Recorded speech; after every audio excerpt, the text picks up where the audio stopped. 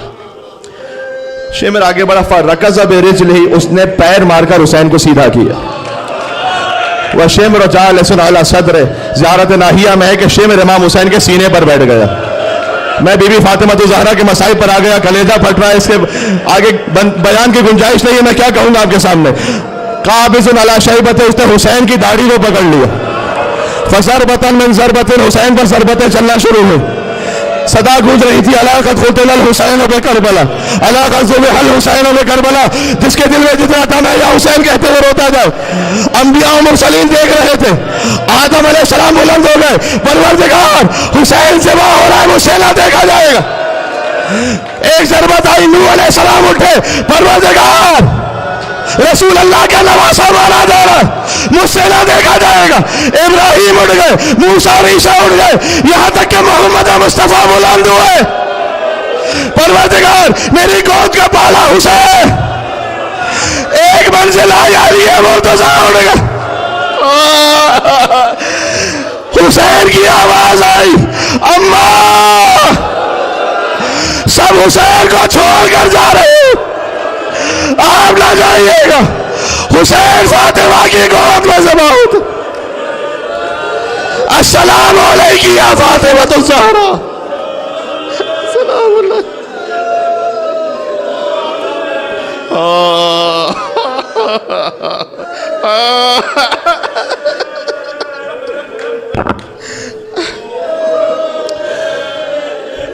دعا کا وقت ہے، اللہ اکبر، عجب گریہ ہے، عجب روحانیت۔ میں آپ سے ایک بات کہتا ہوں، مجھ سے مولا کے مداح نے بات کہی تھی، اور میں نے کربلا میں پہلی مرتبہ اسے اس بار سوچ کر، آپ ذرا غور کیجئے گا، جب کسی، کیونکہ امام رضا کا فرمان ہے اس لیے جملہ کہہ رہا ہوں، جب کسی جانور کو ذبح کیا جائے تو وہ تڑپتا ہے نا۔ زیارت ناہیہ میں لقد خفیت انفاسک، اے حسین آپ نے اپنی سانسیں روک لی تھیں اور دست و پا ساکن کر لیے تھے، تو ذبح جسے کیا جائے وہ تڑپتا ہے، حسین کیوں نہیں تڑپ رہے تھے؟ اس لیے کہ حسین جانتے تھے کہ میری ماں فاطمہ الزہرا یہاں،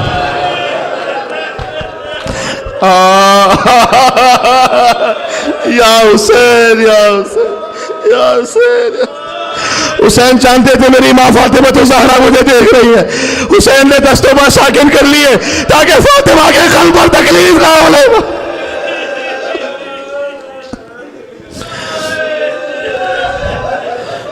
یا ابا عبداللہ یا حسین ابن علی ایہا الشہید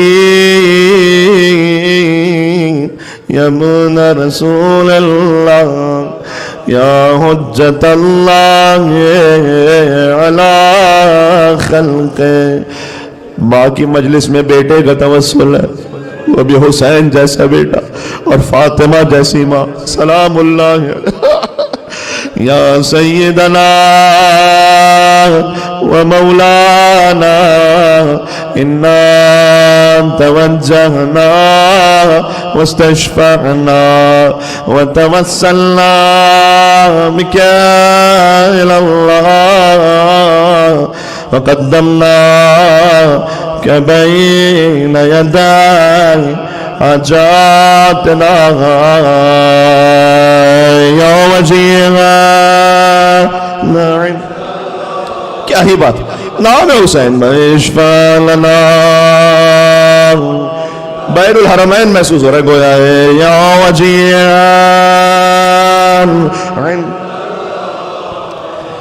اشفع لنا۔ آخری مرتبہ مجلس کے لیے، حاجات کے لیے، یا وجیہا عند